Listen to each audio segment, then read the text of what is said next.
What's up, everyone? My name is Trent. This is Rams Talk. Thank you for tuning in to Rivalry Week Part 2. Yes, and also happy belated Thanksgiving to everyone. Hope you all stuffed yourselves. It's the American way. Hope you stayed safe and healthy and are having a great weekend. Like I said, this is Rivalry Week. We're playing the 49ers. Second time of the season at home this Sunday, 1:05 Pacific time.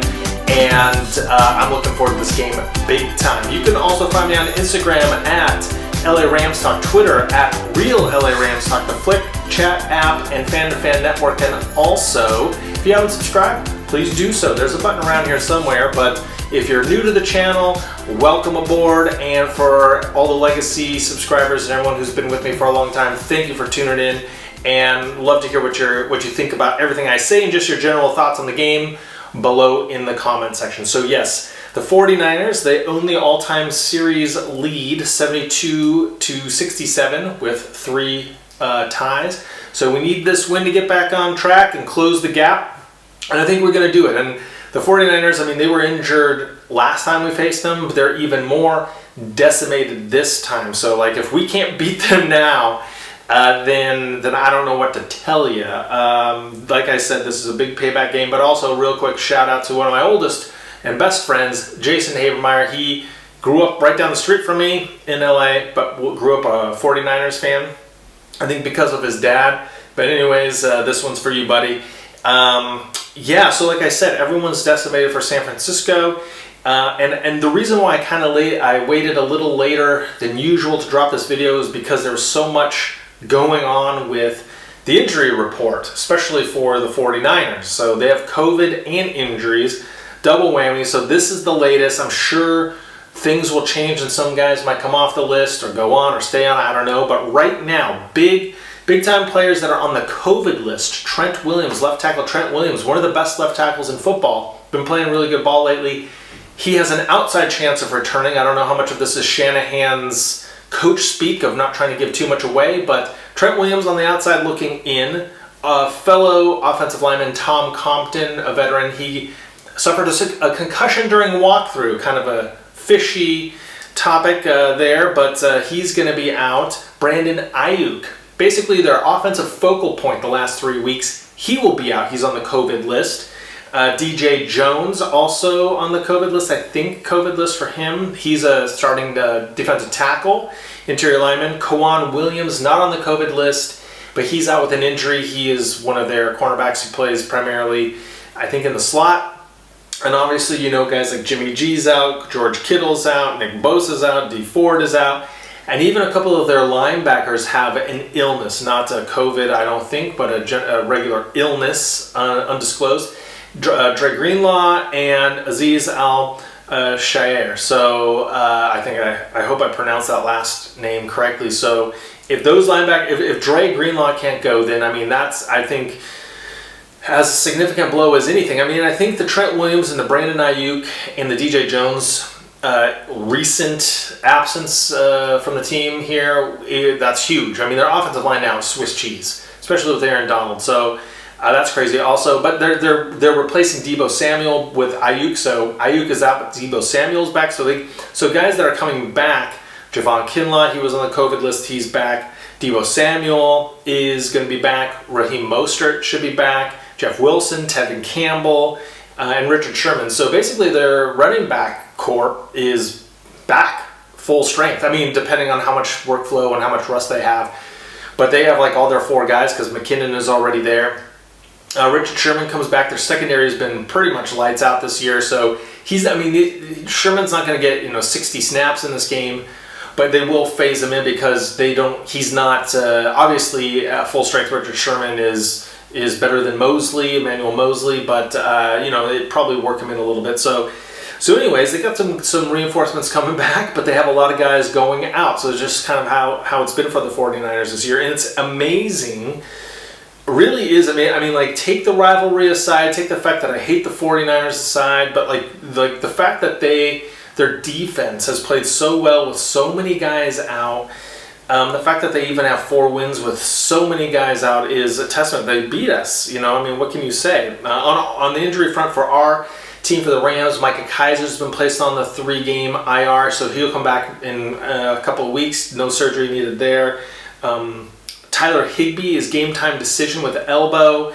Terrell Lewis, game time decision with the knee. He had his knee drained. There was some swelling. He had it drained. I mean, that's not good. And I kind of get the feeling with Terrell Lewis that this is going to be a thing for him, like forever. And I'm hopeful that he can get a couple good seasons in his career, because, you know, this was the injury concern coming out of college. He missed the first, how many games? 3 games of the season. So you just hope that knee can hold up. Taylor Rapp is still out. Whitworth is out. Burgess is still out. And Obo has been designated to return, but probably won't play this week. But I don't know. I don't know if he will. So definitely we're going to have some issues at middle linebacker and edge. Maybe not so much edge, but because we can rotate a couple guys in there. But that's what it's looking like on our end. So, I mean, obviously, coming into the Seattle game, that health was on our side. We only had, I think Burgess was really the only guy that was out. Obo was still out at that time, but then we lost Whitworth. Taylor Rapp went out for a while, and now Kaiser's gone out, and Higbee looks like he's questionable. So it's kind of, you know, this is the deal right now. There was also a COVID scare, so a player and I think a staffer or someone got tested positive. No news out on who that is, so I don't know what's going to go on. I mean, there's so many guys coming in and coming out of this game. There was a fear that it might be rescheduled, but it looks like, you know, without any unforeseen casualties or people, when I say casualties, I mean just people going on the list, then the game will move forward as scheduled. So San Francisco's coming off a bye. And when I looked at the schedule at the beginning of the season, the beginning stretch when we played San Francisco, because I think we're coming off the Washington away game, and then we come back, and then we go to San Francisco. Granted, it's an hour Southwest flight up north, but still, you know, like they're catching us after an East Coast trip. They're catching us again after an East Coast trip on a short week. And, you know, this is the 49. I don't want to hear 49ers fans talking about how tough their schedule is. It's not as tough as the Rams. And both times we've faced the 49ers have had the benefit of the doubt, like playing at home. I mean, they've had like a back-to-back home games for the first game, and now they come off a bye, facing us on a short week after we played on the East Coast. So, like, you know, that's all something. But there was a 4-year study done with teams that coming off of a bye and also playing on short weeks after Monday Night Football. So teams that come off a bye have a 53% win percentage, so they're 68 and 60, and while teams are 58 and 66 with a 47% win rate coming off of Monday Night Football. So, you know, the Rams are in that 47% and the Niners on that 53%. But granted, you know, these aren't equal teams really, to be honest with you. So, you know, there's a little something there. But, you know, that's just an interesting stat. I mean, the margin isn't crazy, right? 60 teams still won. Still like 60 teams still lost coming off a bye, and 58 teams still won coming off of a short week. So you can put the Rams in that category. Now, I was thinking about this. I went back to the first game between the Niners and the Rams, and once I kind of immersed myself in it and really got back into that headspace, I was like, damn, that Rams game, the Rams played like crap. Like they really did. The talk was lack of execution, missed Cooper Kupp on the deep throw. Woods missed the Woods. Woods didn't catch that ball. A lot of penalties by Whitworth. I mean, they just opened the game. They marched down the field. There was that tackle on Deebo Samuel, where he basically just rolled over one of our guys and his knees never touched the ground. And he picked up a bunch more yards. And it just kind of seemed like they were crisp and they came out and they were executing. And Kyle Shanahan and Rob Saleh, they had the 49ers on fire, especially in the first half, and the Rams were on their heels and just reacting and just weren't playing with this urgency, and you know, weren't being crisp, and so that really was the story of the game, and also balance. So I'm going to tell you some things. So these are notes on my recap of that game. The 49ers wanted it more. There were 38 passes compared to 19 rushes for the Rams. So, I mean, remember how I always talk about balance? That's all balance right there. Darrell Henderson actually had a really good game, 14 rushes for 88 yards, but they didn't run the ball, you know, and they got away from kind of what made them good. Darrell Henderson, he had 4 touches on the first TD drive with 9 minutes and 49 seconds left in the second quarter. That's the last time he touched the ball. The next time he touched the ball was with 7 minutes and 12 seconds to go in the third quarter. There's basically 17 minutes of game time where Darrell Henderson didn't touch the ball. And if you look at their, the possession chart, punt, touchdown, punt, field goal, punt, interception, punt, TD. So Johnny Hekker, that was the game where Johnny Hekker had a really good game punting. 10 possessions, 6 punts, 1 interception.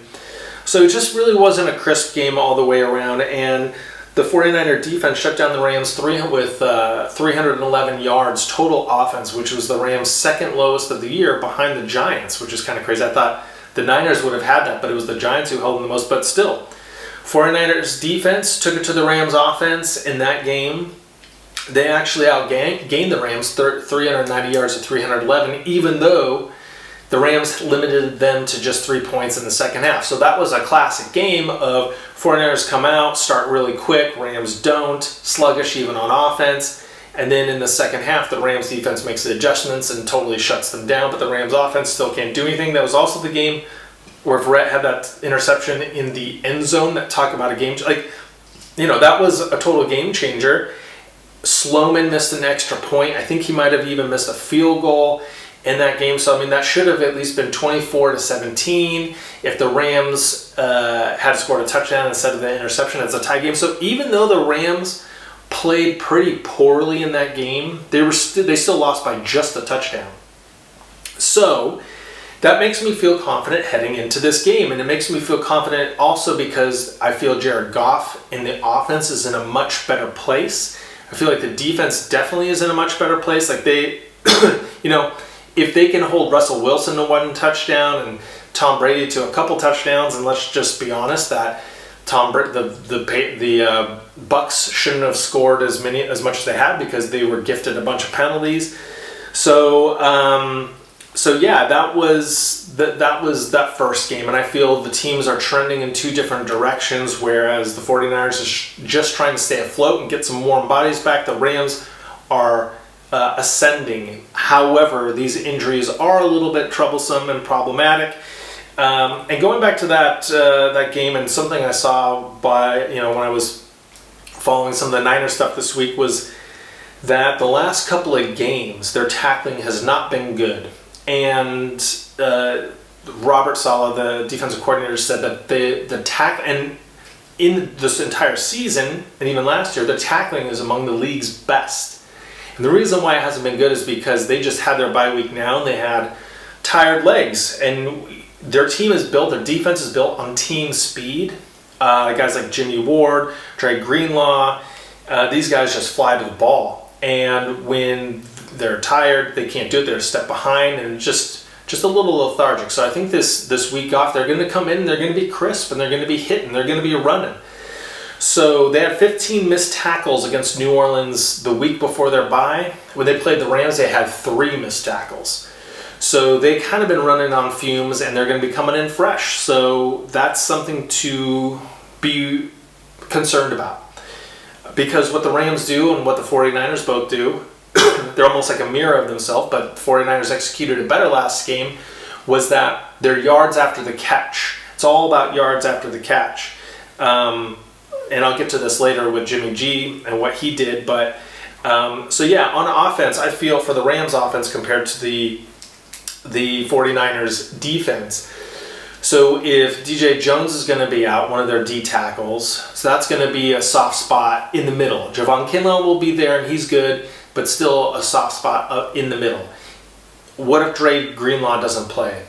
That's going to be definitely something to exploit in the short yardage passing game and even running game. Fred Warner will still be there, and he's one of the better linebackers in football this year.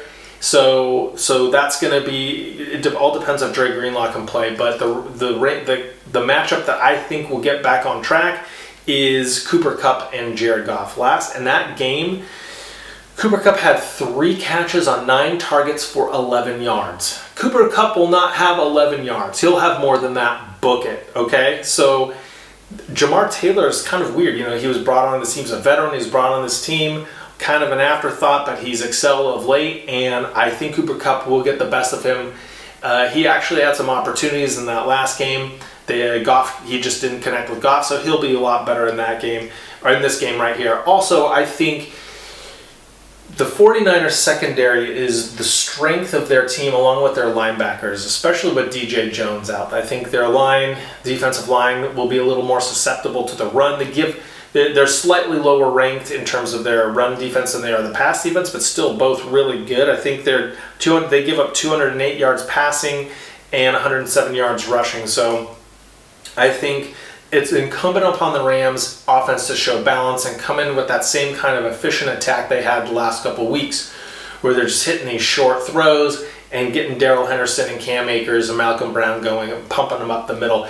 Although their outside zone will be put to the test with these speedy linebackers, so this might be an opportunity to do some power runs like duo or power, kind of go through the tackles, because Joe Noteboom on the left side, he's more of a pass blocker, and why they would run to Whitworth's side often, because he was a very good run blocker as well. I don't know if they'll really stretch it outside on Noteboom's side on the left side, so I'm guessing this is going to be a lot of Blythe, Havenstein, and Austin Corbett. So that's just going to be interesting, but obviously balance is going to come back. They rushed it, what did I say? They rushed for 19 rushes last game. I think they're going to be closer to 30 this time. This isn't going to be the last game where they just gave up on the run because the Tampa Bay defense was just stuffing the run.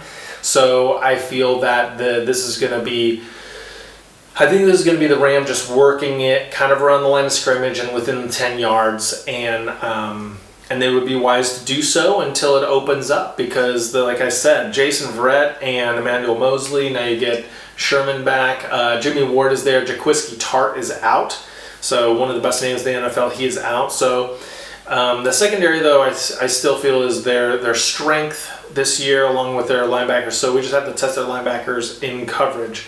Jared Goff, I think, will have a good game. I think Woods versus Jason Verrett, like I said, Jason Verrett was, talk about buying the lowest price stock and it exploding and splitting and exploding and splitting again, because Jason Verrett was always a good player, but he's just never been healthy. And out of everyone getting injured on the Niners, he's the healthiest, and he's playing almost like an all-pro that he was supposed to be.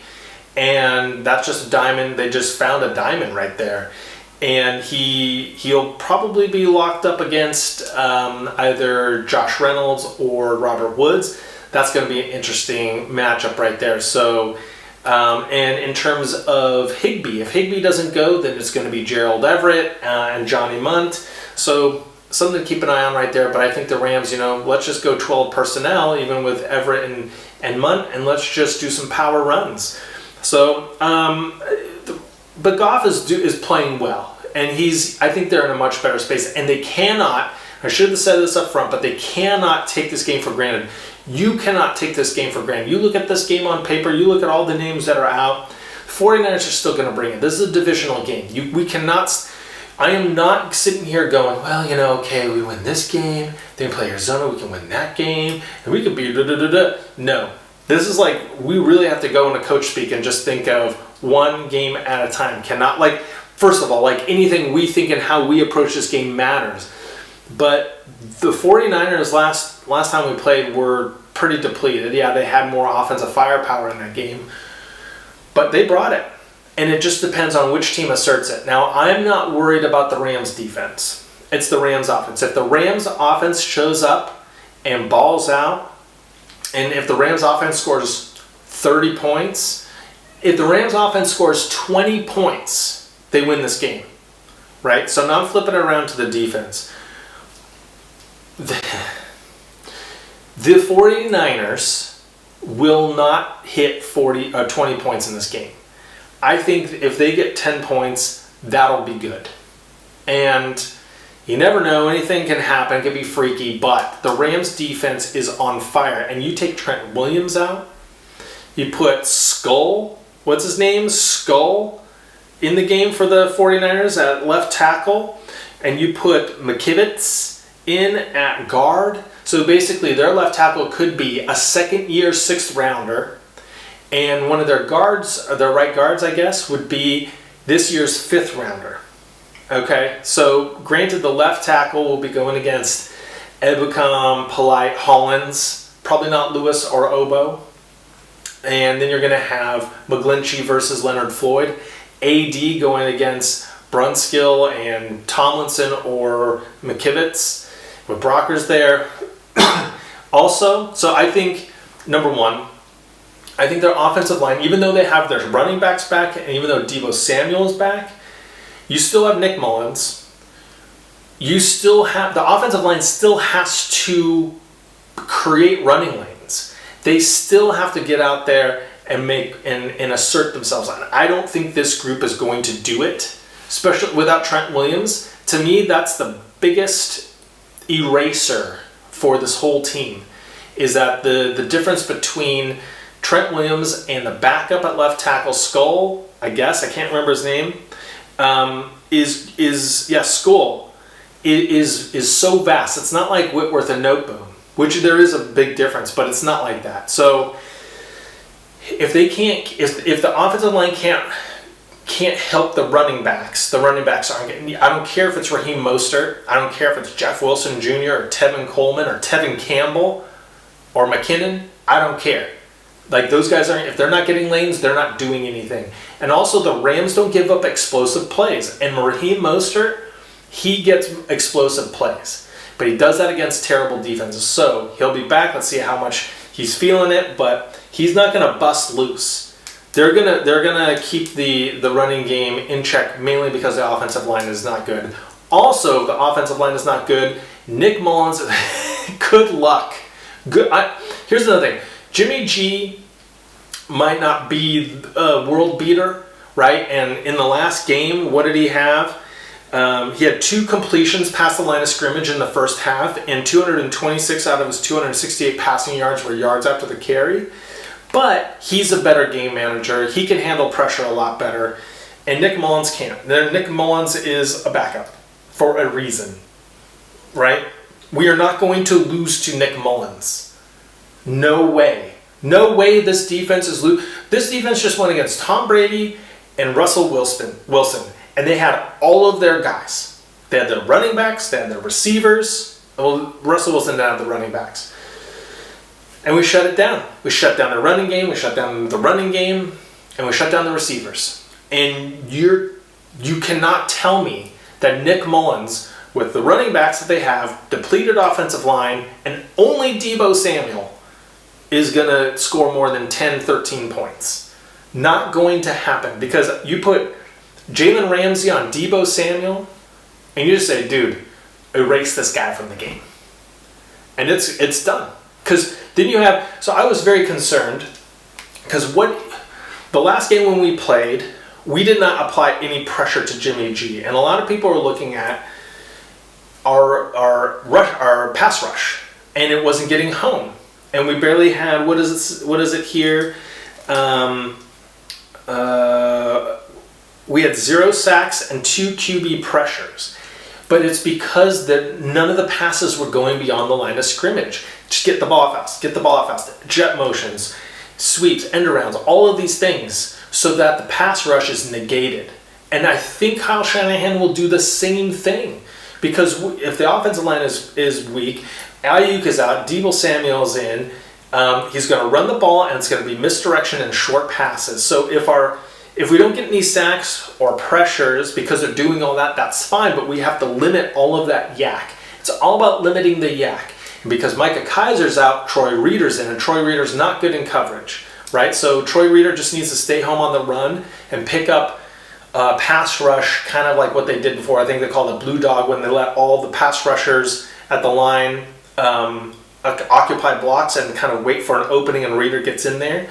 But because Jalen Ramsey, this is really what I'm trying to get to. Because Jalen Ramsey, the Rams only need to worry about one receiving threat. I know Kenneth Bourne is good, but he's not come on, let's be real about this.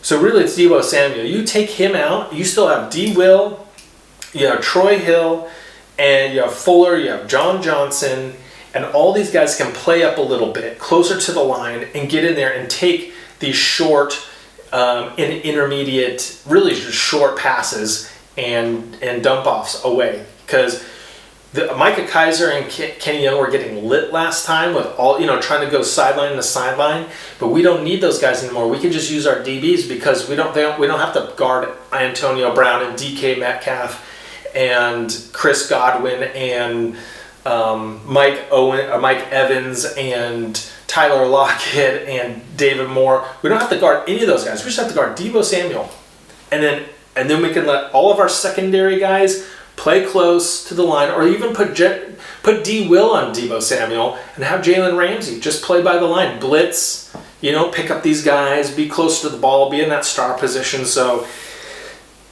defensively, that's kind of my only concern, is how are the Rams going to attack these, short passes and that, within 5 yards of the line of scrimmage. And I think they just got to bring their secondary up, because Taylor Rapp's camp is not going to be in. Micah Kaiser's out.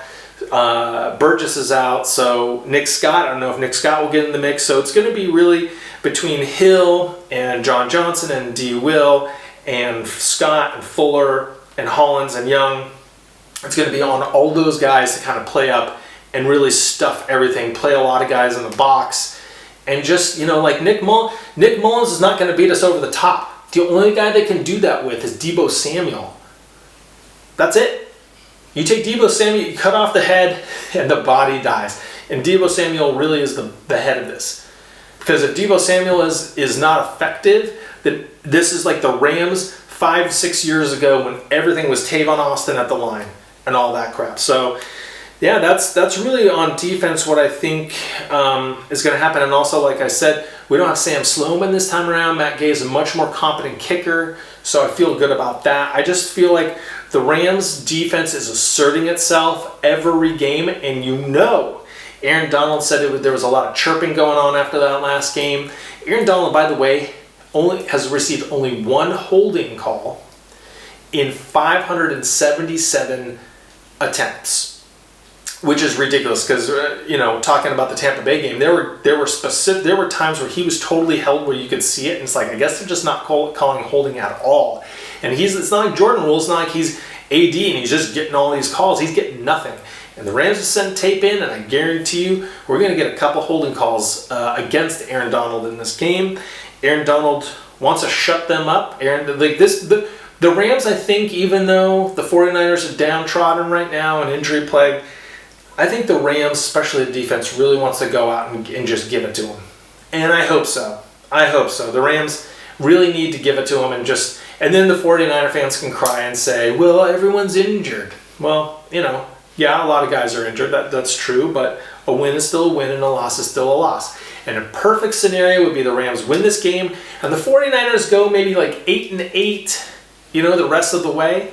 Don't make the playoffs, but their draft pick gets worse, right? So that would be great, because I don't want them to lose all the way out, because then they get a better draft pick. So yeah, what do you guys think? What do you guys think the Rams should do on defense, and what do you think they're going to do on offense, and what do you think will happen on both sides of the ball? I'm going out there and I'm saying the Rams win this game 20... I'm usually wrong, and I'm also very conservative, but this time I'm going to say, what the heck, I'm going to say 27-10. Rams win this game 27-10. I don't see the defense, I don't see the offense for San Francisco doing much of anything in this game. So it just really comes down to the Rams' offense. Can we execute? Can Goff and the running game get on track? There you go.